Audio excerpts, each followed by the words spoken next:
ইচ্ছাকৃতভাবে অথবা ভুলবশতক্রমে অনিচ্ছাকৃতভাবে। তাই বলে এরা 3 ভাই, বাবার 3 ছেলে 2 মেয়ে। 3 ছেলের মধ্যে 3 ছেলের নামে 1 একর সম্পত্তি, পুরা বসত, নাল, খাল, বিল যা আছে, পুকুর, ডোবা সব কিছু হয়ে গেছে। কিন্তু এখানে দেখা গেছে যে বোনদের নামে 1টি শতক জায়গা হয় না। তাই বলে কি বোন কি সম্পত্তি পাবে না? শুধুমাত্র একটা বিএস রেকর্ডের কারণে বোন সম্পত্তি থেকে বঞ্চিত হয়ে যাবে? মনে রাখবেন, বাবার সম্পত্তিতে ছেলেরা যেমন অংশীদার আল্লাহর কোরআনের ফারায়েজের নিয়ম অনুসারে, ঠিক মেয়েরাও সেই নিয়ম অনুসারে অংশীদারিত্ব অধিকার রাখে। বাবার কাছে একটা সন্তানের যদি দুই টাকা পেয়ে থাকে, 3 টাকার মধ্যে একটা সন্তান যদি 2 টাকা পেয়ে থাকে, একটা পুত্র সন্তান যদি 2 টাকা পেয়ে থাকে, তাহলে একটা কন্যা সন্তান 1 টাকা পাবে। তাহলে সম্পত্তি থেকে মেয়েদেরকে কিছুতেই বঞ্চিত করা যাবে না। যদিও বিএস রেকর্ডে মেয়ের নাম আসে নাই, শুধুমাত্র ছেলেদের নাম আসছে, পুত্র সন্তানদের নাম আসছে, কন্যা সন্তানদের নাম আসে নাই, সেখানে কোনো সমস্যা নাই।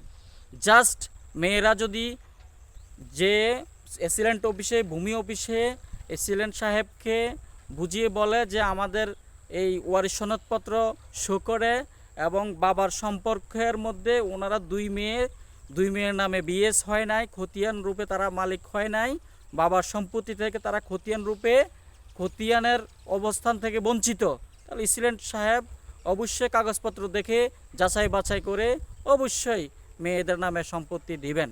তবে মেয়েদের নামে যে বিএস হয় নাই, মেয়েরা চাইলে হুট করে কবলা দিতে পারবেন না। ছেলেদের নামে বিএস হয়ে গেছে, ছেলেরা চাইলেই পুত্র সন্তান যে 3 জন রেখে গেছেন, এই 3 জন চাইলেই ওনারা হুট করে বিএস দেখে বিএসের বলে কবলা দিতে পারে। তবে সেই কবলা কখনোই সঠিক হবে না। সঠিক হবে বাবার কাছে ফারায়েজ অনুসারে, আল্লাহর কোরআনের নিয়ম নীতি অনুসারে যেইটুকু পাবে সেইটুকুই ছেলেরা কবলা দিতে পারবে, সেইটুকু রাইট হবে। এর বাহিরে 1 তিল পরিমাণ, 1 জাররা পরিমাণ রাইট হবে না। মেয়েদের প্রাপ্য সম্পত্তি সম্পর্কে যখন এসিলেন্ট অফিসে যাইয়া অবজেকশন দিবে অথবা আদালতে শরণাপন্ন হবে, অবশ্যই মেয়েদের প্রাপ্ত সম্পত্তি মেয়েদেরকে, কন্যা সন্তানদেরকে ফিরিয়ে দেওয়া হবে।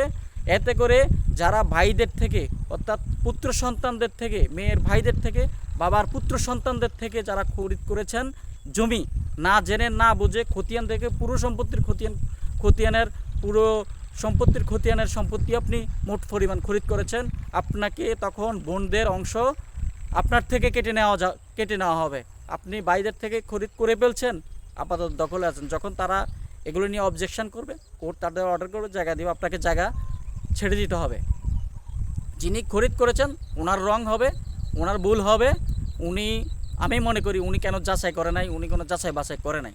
তবে বিক্রেতার তো জেনে শুনে পুরোটাই রং করেছে, তার জন্য তার একটা বিচার হবে বা আলোচনা হবে, বা তার থেকে এগুলো সমাধান হওয়ার পরে কেটে নেওয়া হবে।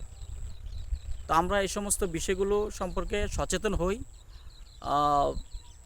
ধন্যবাদ সবাইকে, ভালো থাকবেন। আসসালামু আলাইকুম।